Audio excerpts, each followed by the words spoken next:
Patrick Kluivert secara resmi telah mengumumkan Garuda Calling, di mana terdapat beberapa kejutan yang cukup menjadi sorotan, seperti kembalinya Stefano Lillipali yang udah sangat lama absen membela timnas. Kemudian, masuknya lagi nama-nama macam Asnawi, serta Yakob Sayuri yang di FIFA Matchday kemarin nggak dipanggil.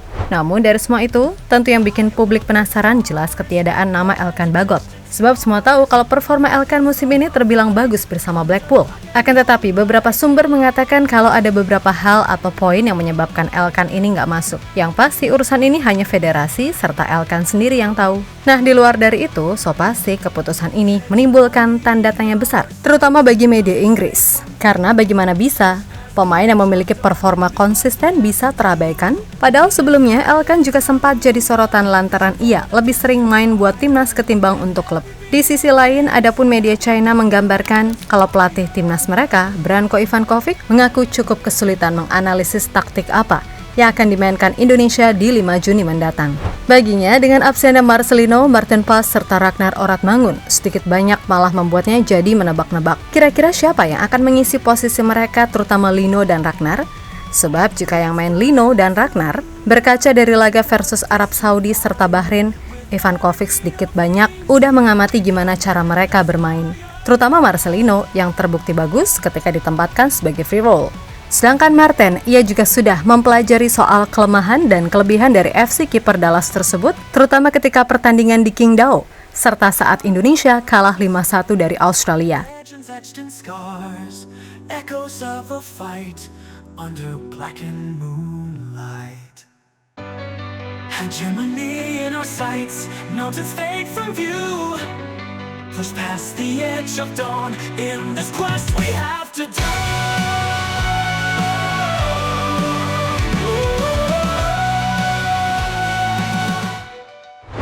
Melihat sisa waktu yang ada, udah menjadi hal yang lumrah bagi PSSI untuk terus mempersiapkan segalanya dengan baik agar bisa mendapatkan hasil yang memuaskan.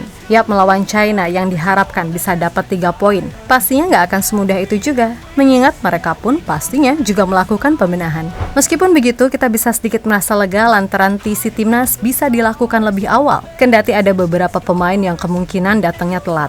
Tapi nggak apa-apa, karena secara garis besar, para pemain bisa berkumpul sesuai waktu yang telah ditentukan. Nah, bagi fans timnas, so pasti masih banyak yang bertanya-tanya, kenapa Elkan Bagot gak masuk, gitu kan?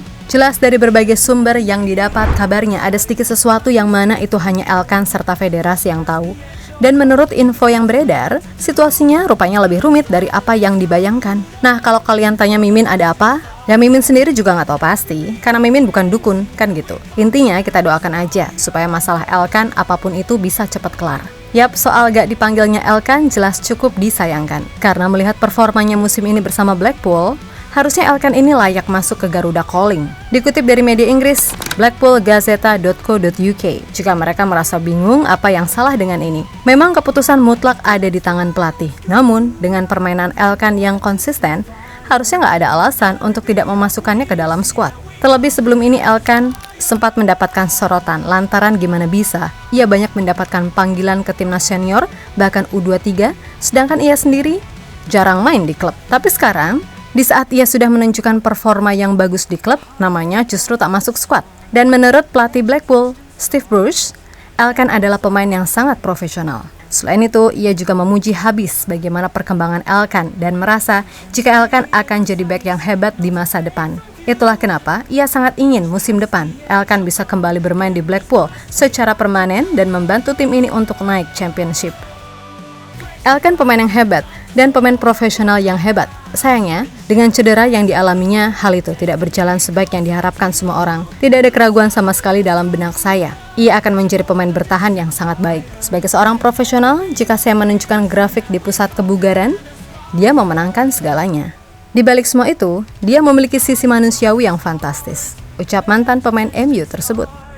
Yap, sebenarnya, selain Elkan, ada satu nama lagi yang cukup menjadi sorotan netizen. Dia adalah Cyrus Margono. Dan semua tahu Cyrus tampil sangat konsisten di Liga Kosovo musim ini. Akan tetapi, menurut Pak Arya Sinulinga, alasan Cyrus nggak masuk skuad ya karena dia bukan pemain yang ikut proses naturalisasi di bawah PSSI. Dan semua tahu, sebelumnya Cyrus merupakan kiper yang sudah menjadi WNI. Ia memang lahir di Amerika Serikat, tapi punya darah Indonesia. Akan tetapi, kiper 23 tahun tersebut menjadi WNI bukan dari jalur naturalisasi. Pasalnya, ia terlambat memilih kewarganegaraan, sampai akhirnya memilih menjadi WNI dengan bantuan staf ahli Menteri Pemuda dan Olahraga Hamdan Hamedan. Ya mungkin untuk sekarang belum rezeki, tapi mudah-mudahan di FIFA Matchday bulan September, harusnya baik Elkan ataupun Cyrus bisa mendapatkan kesempatan, mengingat itu memang waktunya buat uji coba.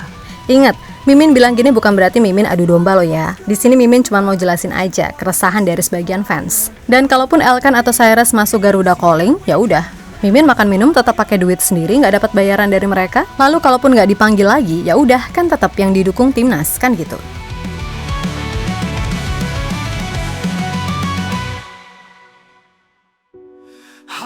Above the stars, legends etched in scars, echoes of a fight under blackened moonlight. Hegemony in our sights, mountains fade from view, push past the edge of dawn, in this quest we have to do.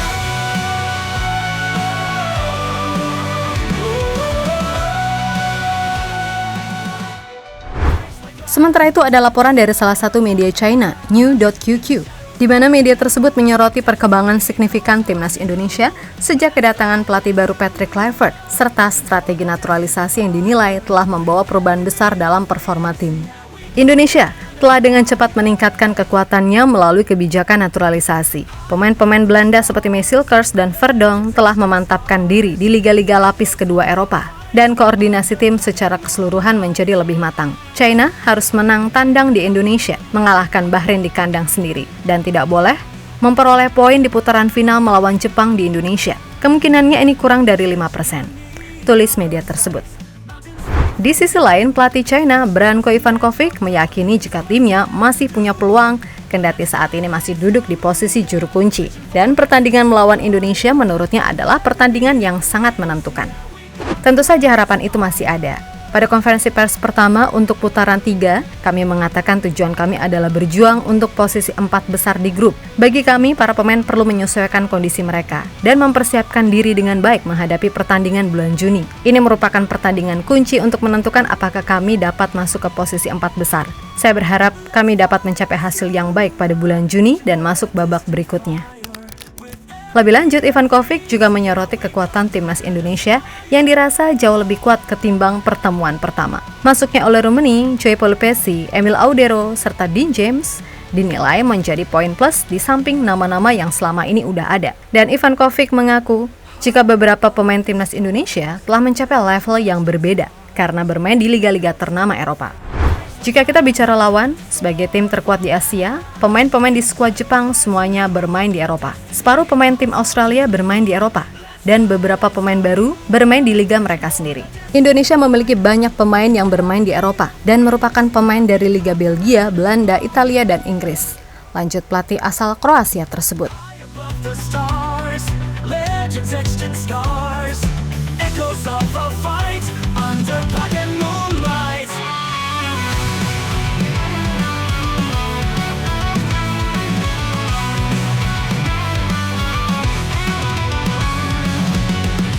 Hegemony in our sights, mountains fade from view, push past the edge of dawn, in this quest we have to do.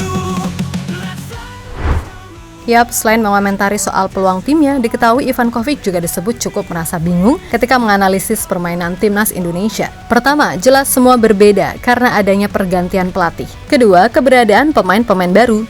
Terlebih, di 2 laga terakhir, Indonesia memainkan gaya sepak bola yang berbeda. Dan menurutnya, bagian paling membingungkan justru terletak pada absennya Marcelino, Ragnar, dan Martin Pas. Ya, kalau soal Lino, tentu semua udah tahu kalau dia sangat bagus ketika main sebagai nomor 10 free roll. Dan itu udah ditunjukkan Lino di laga versus Arab serta Bahrain. Nah, berhubung Lino absen, maka penggantinya pun masih jadi misteri. Karena udah pasti gaya mainnya beda. Pun begitu dengan Ragnar yang kita tahu punya etos kerja yang luar biasa. Udah pasti akan membuat tim pelatih memikirkan taktik lain untuk mengisi kekosongan yang ada. Dan posisi paling dekat serta realistis sekarang adalah Eliano Reinders, Egy Maulana Fikri, Yaakob Sayuri, hingga Stefano Lillipali yang baru aja kembali dapat panggilan timnas setelah 7 purnama tersisih. Ivan Kovic sendiri juga belum melihat detail gimana kemampuan mereka, terutama saat main di posisi nomor 10. Apalagi Vano yang di round 3 ini belum pernah main. Belum lagi soal gaya main timnas yang apakah akan main full attack atau main pragmatis. Mengingat Alex Pastor adalah tipe orang yang sangat adaptif dan sulit ditebak. Kemudian soal kiper, ini juga jadi catatan sebab jika yang main Martin Pas, Ivan Kovic sedikit paham soal kelebihan dan kekurangan Martin. Tapi kalau Emil, ia tahu jika kiper yang satu ini pengalamannya di Italia seperti apa. Maka dari itu, menjadi tantangan tersendiri bagi timnya jika gawang Indonesia dikawal Emil Audero yang punya catatan 176 caps di Serie A.